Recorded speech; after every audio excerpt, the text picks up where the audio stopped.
Okay, so hi, my name is Renee Hobbs. This is, what is it already? November 28th, and it's 2017. I'm here with the amazing students of COM 416.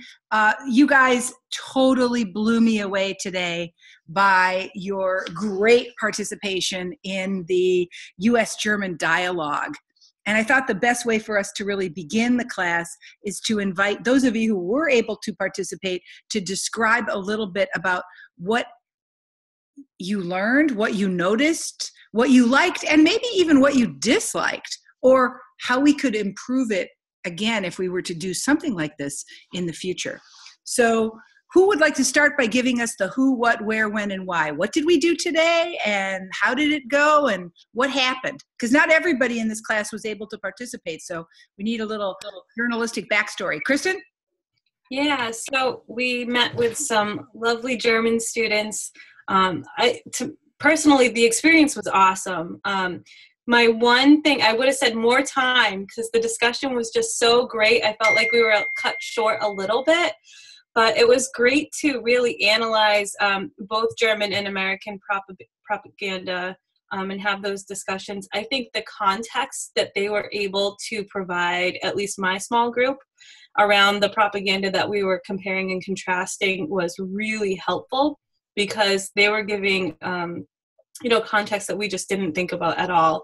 And the ironic thing that I found was that they seemed to know a lot more about Trump and his election than we knew about, was it the AFD? Is that the political party, the AFD? We hadn't seen any commercials here. I mean, we learned about Merkel and we see like her relationships with Trump on American news, but we don't see much being reported about the AFD on a regular basis, where their news stream is filled with Trump, according to some of the students. So I thought that context was really important. Wow, thank you so much for sharing. That concept in the scholarly literature is called an information asymmetry, right? Where one group knows a lot more about the other group than the other group knows about it. So isn't that fascinating that that information asymmetry is kind of works to our political disadvantage, right? In a way. Yeah, thanks for sharing and giving us a context. So let me hear from anybody else who participated in that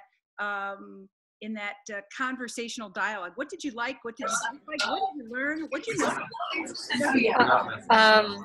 Well, I was in your group when we dispersed, so I didn't get to talk to more of the people. This is a disadvantage. We didn't. Yeah. One of our groups, we didn't have a German in our group, which was really a pity.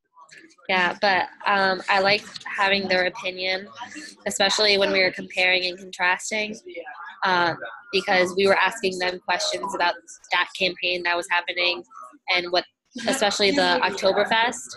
It was funny that one of the girls was saying how, well, you can't have Oktoberfest without beer and meat kind of thing, you know?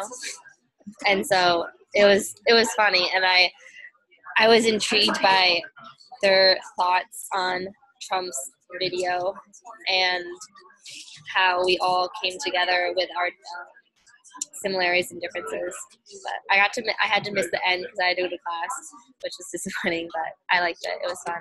I'm glad, and thank you for that good description. It was kind of a pity that we, one of our small groups did not have a German person in it. It was kind of weird because instead of doing this like we are with each person on their own laptop, the way they did it was a group of kids were gathered around one laptop, right? So that actually did make it like a little bit more complicated because there were only two laptops of Germans, even though there were probably 12 or 15 kids in that room, right? So that was like just a little bit sad. But other perspectives on what did you notice about the experience? What did you like? What did you dislike? What did you learn by being in dialogue with the German kids?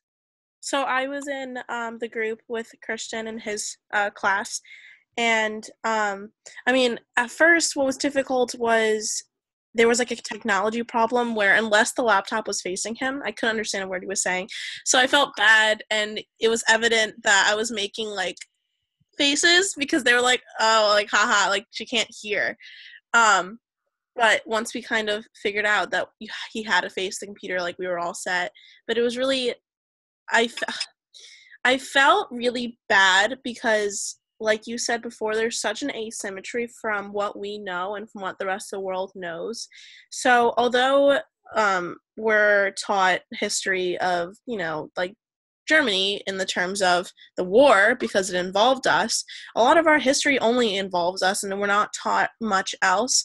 So much of the world is taught so much about us and about everywhere else that it made me seem I felt at a disadvantage because I could only guess about the people that were in the videos, but I couldn't portray actual knowledge because I didn't really know who they were. And I kind of felt bad about that because these people, they did know about it, and like I wanted to show them the respect that, you know, they were owed. It was great. I really enjoyed it and I would definitely do it again. I do wish it was longer, but I think for next time, I think that something that I would do is I would do a little bit more research and just trying to get a little bit more background on it, because although something can sound familiar, we definitely don't know as much as they know, if that makes sense. Great observations. And thank you for sharing the experience you had with the technology snafus. When I was in Germany last week, I observed that their use of I don't think that, I guess I'm so into technology that I don't think like what we're doing now is all that radical or unusual, but I guess it's a pretty new thing, right? And so it's still pretty new for them too, to have a conversation like this over the Zoom.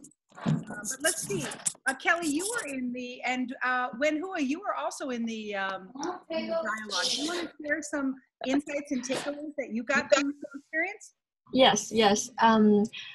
I'm not Germany and I'm not American, so actually I'm seeing all the perspective from like an outsider, from a Chinese, and our political system is totally different from American and Germany. So when I listening to those opinions, I feel so new, because in China we are not even allowed to type the political leader name on the online, and when I type it or post it online, they are all go blocked. So yeah, so we don't have those videos, campaign videos.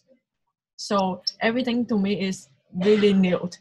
So yeah, I'm seeing all the videos and all the perspective, all the opinions, all the idea comes in my mind. They are so new, so completely different from my country.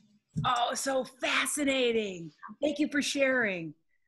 Kelly, your experience of the talking with the Germans. Did you get to talk to the Germans? What did you remember? What did you like? What did you dislike? What should we do differently if we get to do it again? I really enjoyed it. I thought it was interesting because we didn't have some of the context for the German ad, so they kind of were able to give us context, whereas we weren't, like, if it were just us talking about it, we might not have that context. So I liked having that perspective, and it was just interesting to see how how well they spoke English. Like, some of them didn't even have a slight accent, like they spoke perfect English. So I just thought that was really interesting. I totally agree. And one of the things that I was really, really proud, and they commented to me about offline, was you guys, remember how they did the Padlet Wall about their memories about teaching, about learning propaganda when they were little?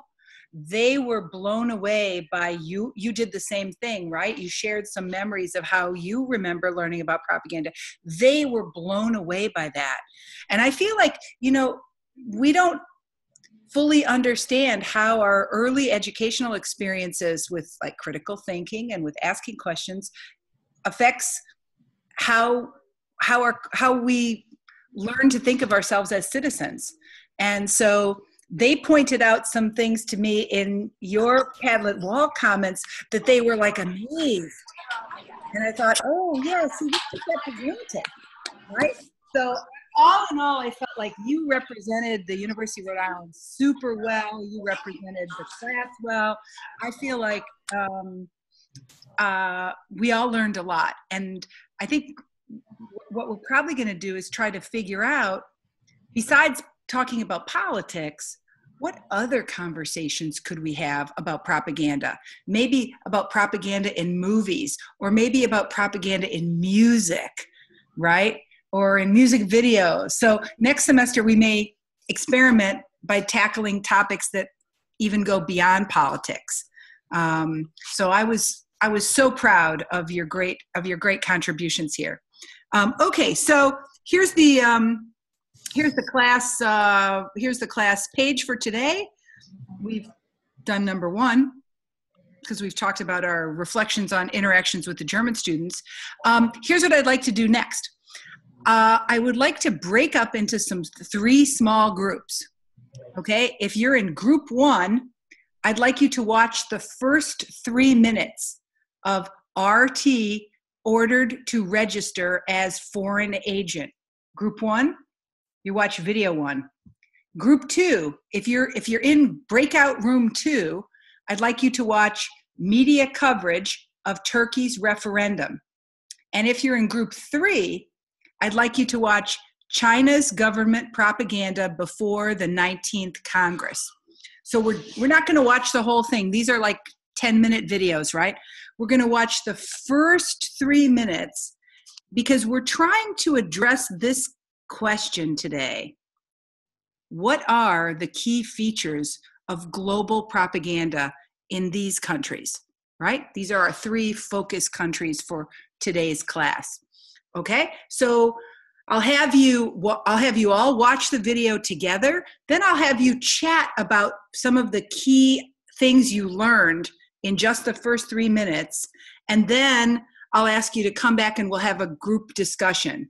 Give me a thumbs up if you understand what we're going to be doing now. Okay, cool. I am going to start the breakout rooms. Let's see here. Okay, hold on here, hold on here, hold on here, hold on here. I'm gonna open all I'm gonna open all the rooms. Breakout room 1 is Justine, Kelly, and Kristen. Breakout room 2 is Jenna, Wei Min, and Wenhua. And breakout room 3 is Candace, Eric, and Said. Here we go.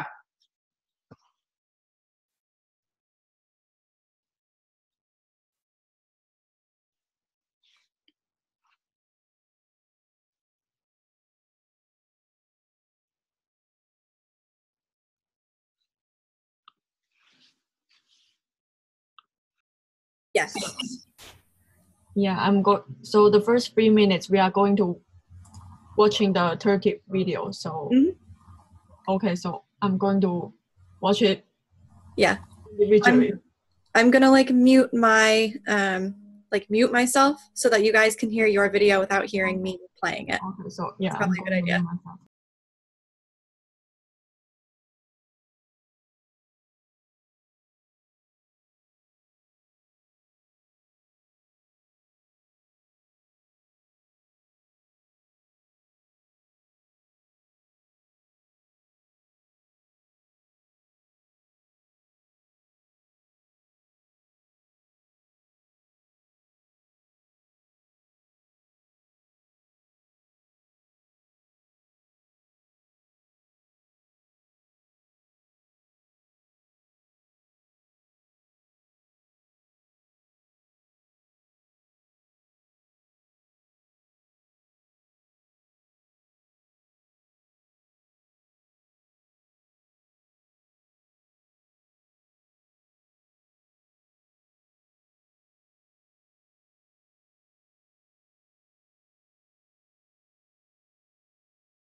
I finished watching the video.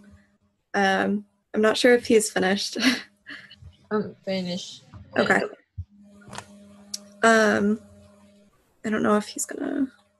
Okay, I guess we can just start and we'll get going.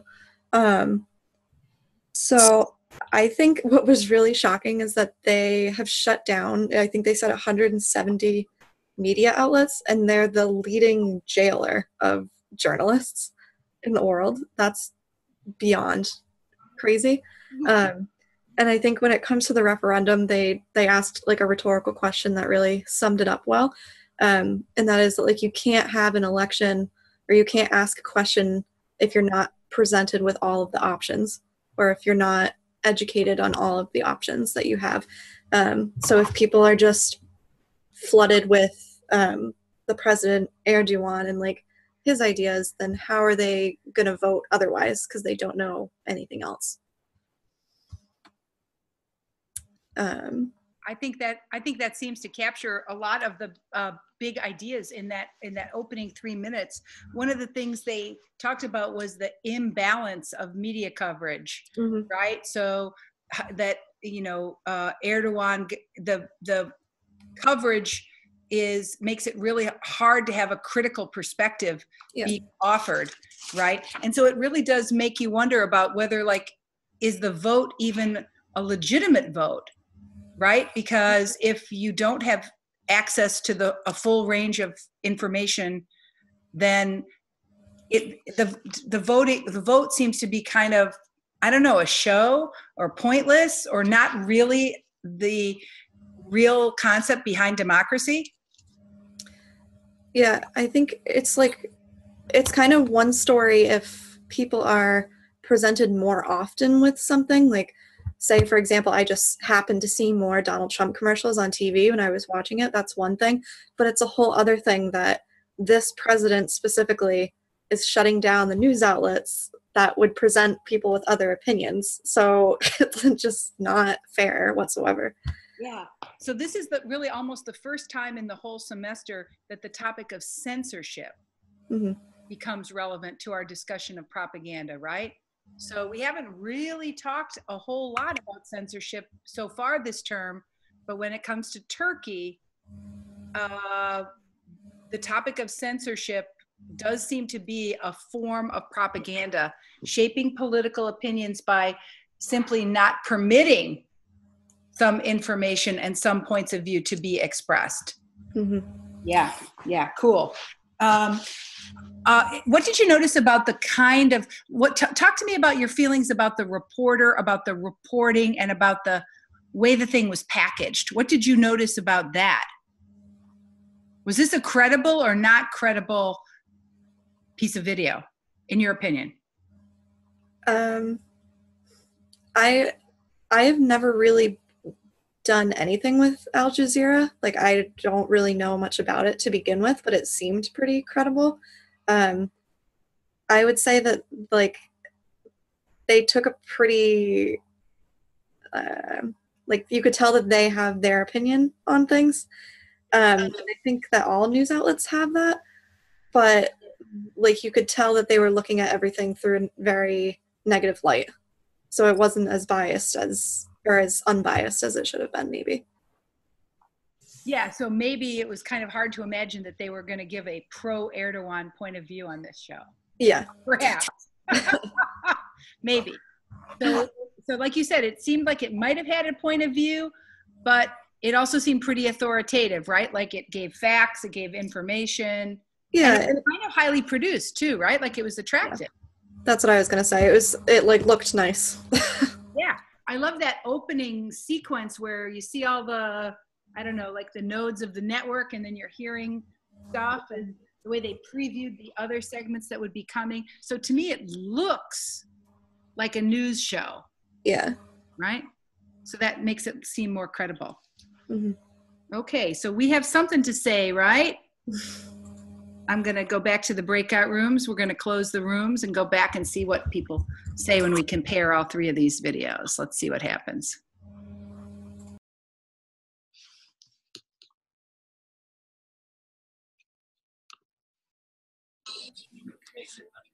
Okay. Does it look like we're all back? Yes. All right. Why don't we talk through the 3 segments? You only watched one of these 3 fascinating segments, and our goal is to try to see if we can figure out what are some key features of global propaganda today. Our first team had Russia Today, right? Can you tell us a little bit about what this story was about, and then can you give us your analysis of what you learned? Well, we were saying how, well, it was a very explicit man who's like a comedian, and he was talking about how he's so American, and like his ancestor invented the American football and like all of that. And then he gets into how they're funded by Russia, and because of that, they are supposed to register as a foreign agent, and how like a lot of the things that he says about the government and everything would usually be not be tolerated, basically. And so the show is a bunch of people that are kind of outcast from that because they do speak out about the negatives of democracy and the government and everything. And so that's what we talked about, just how outrageous it was, and it wasn't anything of how we expected it to be, too. So, Team 1, was this guy credible, not credible, or what? I didn't consider him credible. Why not? I mean, I know some of the things he was saying were valid, but the way he backed it up was, I'm an American because I was born here, and like my father was in the army and all that. It's like, that doesn't necessarily make you American. Okay, interesting. So we have a situation where he's an American working for Russia Today, which is a branch of the Russian government that broadcasts all over the world. We learned about that in our reading last week. And he's kind of mad that they had to register as a foreign agent. Yeah. Right. Right. Because he feels like he's a loyal American. But then at the same time, he's working for a Russian show and getting funded by Russia, so. Yeah. Okay. Nicely put, Justine. Thank you so much. Okay. Now, team number 2. You guys had the Erdogan referendum. Can you tell us about what you learned? So our video is from Al Jazeera, and it was a video that pretty much summarized the referendum that was in Turkey in April. And it talked about how the referendum itself was kind of unjust because the people were just completely flooded with President Erdogan's propaganda, and they weren't really given the option to see other opinions or other perspectives simply because they don't have the media outlets over there because they've been censored and because journalists have been jailed. So the question that it raised was, is that vote actually fair? Was it democratic? Great summary. Great summary. Now, you guys watched a segment from an Al Jazeera TV show called The Listening Post. Was it credible, not credible, or what? I had said in our group before that I haven't really watched anything from Al Jazeera or read anything from Al Jazeera, and I just looked it up now, and it's a state-run news outlet in Qatar, which I also don't know very much about. But we talked about how the graphics of the video and everything looked pretty professional. But when they're presenting the information, it seems like they kind of had a bias. So I'm not really too sure, but it looked nice. So maybe. Yeah. And so in a way that raises a really interesting question that kind of relates to our conversation with the Germans today, right? We lack some information to really evaluate whether this is biased or unbiased. So the cues about its professionalism kind of serve in place of our lack of information in a way. Mm-hmm. Okay, so let's hear from team 3. You guys had the propaganda leading up to the Chinese Party Congress that happens every 5 years. What did you learn from watching the first 3 minutes of that segment? So what I learned, essentially, President Xi Jinping.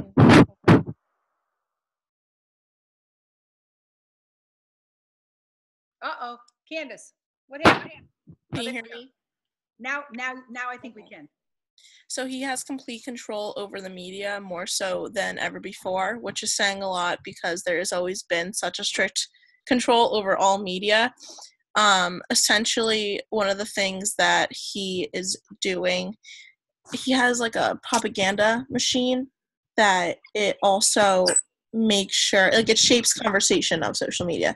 So if it sees something that is being said, like making political satire or anything like that, it like immediately removes it, and it controls like what news outlets can actually post news and who can print news and everything. And there's a lot of outlets that aren't allowed to, and a lot of things that like aren't allowed to be posted. It's very censored, and I'm looking for the word they called it. They called it the Great Firewall.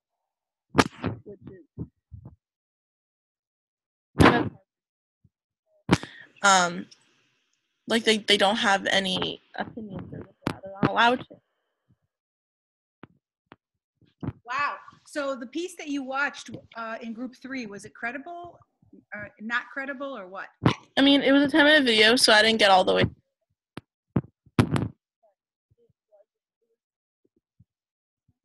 Wait. What's going on that your microphone's going in and out like that? I'm not sure. My Wi-Fi. I'm like right across from the water, so like sometimes the wind kicks up. It blew our shut off last week. Okay, got it. Credible, so not credible, or what? It seemed credible from like the way they discussed it, because a lot of times you can tell if it's not. It wasn't made by, it doesn't seem to be made by like, you know, like a Chinese source. Like a lot of newscasters in it that weren't from China, but it also had a bunch that were and could talk about firsthand experience. So it seemed credible. So I'm trusting it. Okay, cool. All right, so now we want to try to make some generalizations from our 3 cases. A little bit about Russia, a little bit about China, and a little bit about Turkey. What are some of the key features of propaganda in the global context from studying these 3 countries?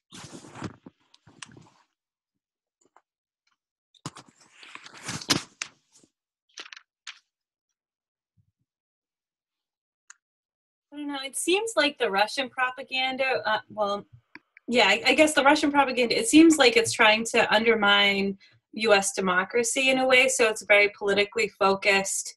So it's like sneakily attacking its opponent, so it's not so direct, where we saw earlier today in the videos from the AfD and from Trump, they directly were attacking their opponents. Russia kind of does it very secretively, undermining, sending out messages from like almost like a different microphone almost to make it seem like that it's not coming from Russia. Cool. A key theme is this idea of destabilizing the West or the enemies or America, destabilizing through indirect propaganda. Thanks for starting us off, Kristen. That is a key theme that we encountered in the readings this week and that we can see is a prominent feature of the way Russia does propaganda. What other themes are obvious or interesting or important?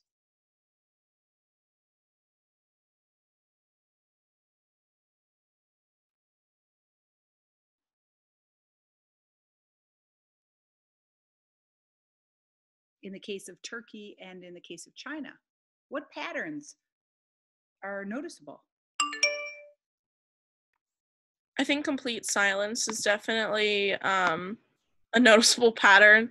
I think that sometimes it's easier, and I think we've talked about this in the past too, it's easier to just say you can't post anything about it at all than to try to say, well, oh, you could say this, and oh, you can't say this. So, and that's something that like our country has an issue with, because people are always like, oh, how can they say that? Well, we have the freedom of speech. So it's either you have it all or nothing. Nicely put, my friend. Turns out censorship is a form of propaganda, right? And silence or silencing or creating censoring or limiting expression can be a powerful tool for propaganda. And in Turkey, we see that if a dissenter is going to be put in jail, if somebody with an independent opinion is going to be fired, right, from their job, can't make a living, if you shut down the opposition so they can't say anything against you, censorship is a really, silencing people is a really powerful form of political propaganda. Good work. That's a key theme in global propaganda. What other themes are obvious? Let's talk about China, and let's talk about those really cool music videos and animations that you watched and loved. What are some key features of the way China does propaganda?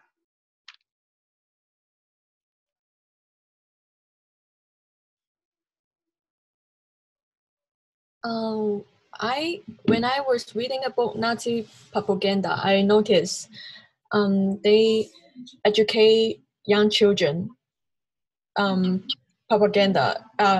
They put the propaganda concept in the books for children. But when I was growing up in China, when I go to public school in China, we have Chinese class and we have political class, and we learn lots of things that related to propaganda, but I never realized that is propaganda, and I don't know that because they just taught me that is true. So when I moved to United States and I learned this class, propaganda, so I realized so many concepts I learned from Chinese public school that is just propaganda. So education, yeah, as a form of forming and molding people's belief systems and ideologies. Yeah, a great example. And I think about the animated videos that we watch, right? Which were really charming and delightful and wonderful and like contain political messages, but done through entertainment, right? So that they're kind of hard to critique and they're kind of easy to accept. So education and entertainment are used in China to convey political messages. Yeah, good show. It's sometimes called soft power. Yeah, it is. Chinese soft power is to communicate political messages that way. Okay, so we've identified 3 really important themes, and I just want to introduce one more. And that has to do with the strong leader. You know, it's kind of a way that all 3 of the other themes sort of fit together, right? So in Turkey, in Russia, and in China right now, we have kind of the emergence of a figure who is larger than life, who is embodies the ideals of the country, and whose strength and power and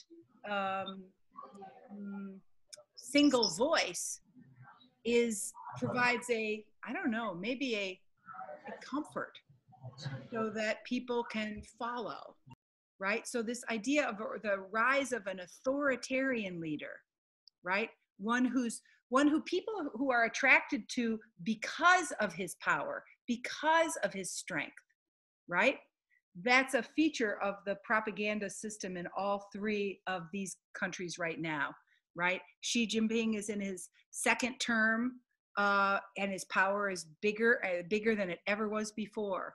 Erdogan, he may be president for the rest of his life because of the way he has revised the Constitution so that he can be president for life. And Putin, well, never was elected because they don't have elections in Russia, but he's into his 15th year, right, as leader.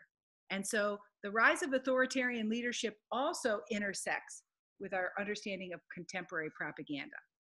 Okay, so I feel like that's a pretty good summary of some of the, some of the key ideas that I wanted to make sure that you got a chance to reflect on in relation to the readings. So let me see if I can go back to the page here. We have identified some key features of global propaganda. One of the things I was especially proud to see that you guys did this last week is you're getting better and better at expressing complicated ideas with concision through the Twitter. I have been absolutely fascinated by how effectively you've been able to summarize some of the key ideas from the readings and videos here. I've been retweeting some of them, and I appreciate your playfulness too. So Addison, a shout out to you, girl, for using this kind of funny GIF to go along with the idea that what we learned in the readings this week about most people believing news that is often inaccurate, right? And so there were a bunch of other cases where you guys did come up with really interesting things for us to look at. Leighton, I want to give a shout out to you around the linking to the silencing dissent in Russia piece. So some really interesting ways that you started to kind of engage in reflecting on the things that you're learning about in the reading. So was really happy with your Twitter stream this week. So in the remaining minutes I have, let me talk about, this is like the last week of work. Yay! Yay! Right? Hooray, hooray! The last week of work, and it's a pretty light week, but we're steaming to the finish line in the propaganda course. So let me just review what I hope you will accomplish for our last class, which will be next Tuesday. That's December 5th. Okay, so here we go. Week 14, synthesis. First of all, I'd like you to take quiz 4. Quiz 4 is online.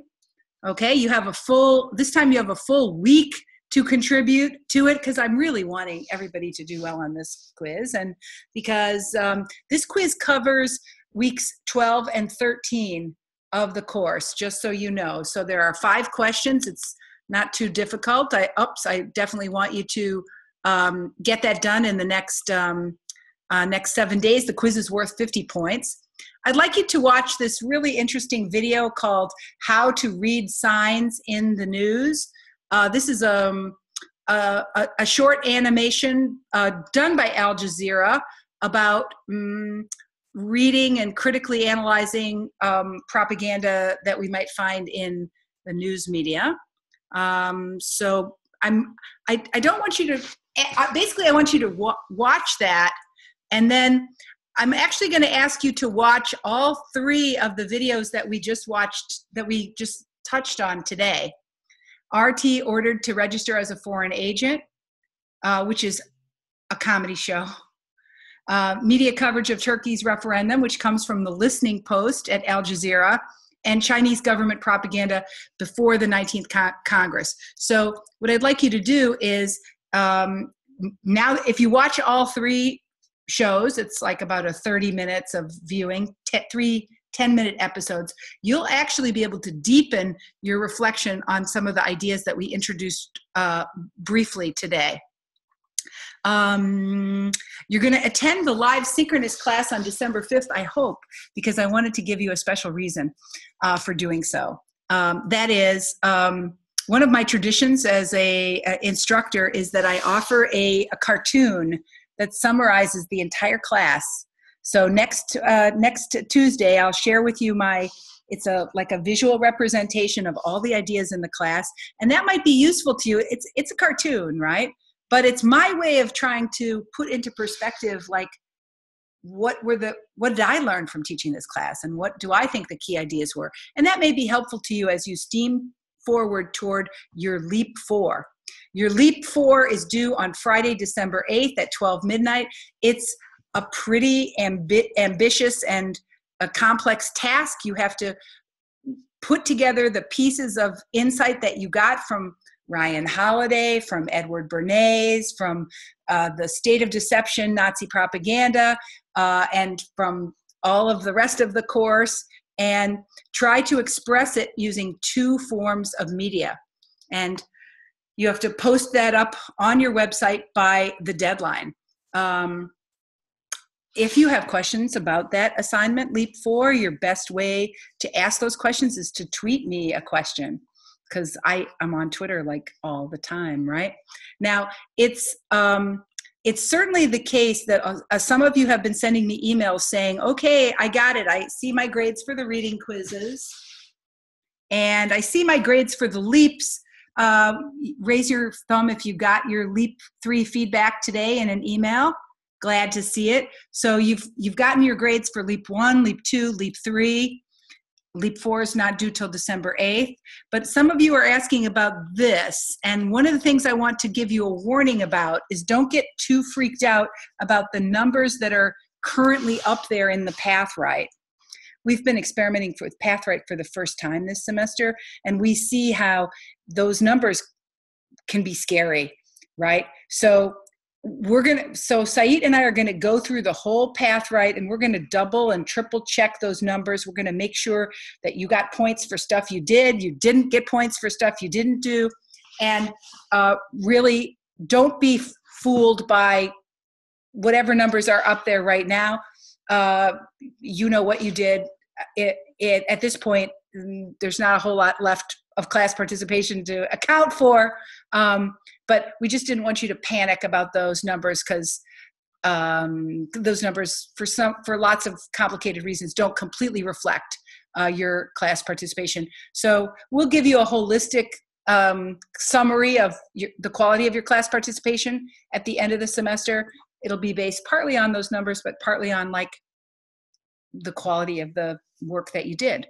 So don't be panicking too much about that. But you should be able to right now kind of calculate up with a fair amount of precision what you how you're doing so far, and assess how important is the 150 points for LEAP 4. Let me see if you guys have any questions about that before I let you go.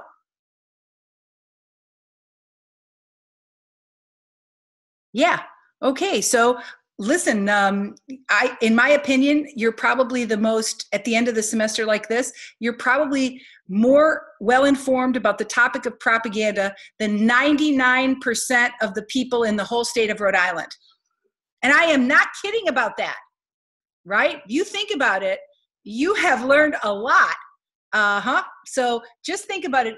One of the things that's a really natural thing at the end of the semester like this, especially when you write an integrative synthesis kind of piece like you're going to do for LEAP 4, is you're going, holy shit, I didn't know this, and there's still this I don't know. And now you know how much you don't know, because you've reached the end of the semester. And probably if I've been successful, you have more questions now than you had than when you started, right? And so if you come to the end of the class and you feel like, holy shit, I didn't really learn anything. Like, there's so much I don't know. It's like, that's the point, right? So don't be nervous about that. Don't be scared about that. That's actually a good thing. And do realize that you know more than 99% of all the people living in Rhode Island. So be confident. Yeah, there's a lot we still haven't covered and you don't learn, and it's going to take a whole lifetime to learn. There's a whole lot you don't know at the end of the semester. But there's a lot you do know too, right? So focus on that. All right, let's do a sign off. We give a military style, whatever that is. What's that called? A salute. I salute you, COM 416. I'll see you guys next week. Bye-bye.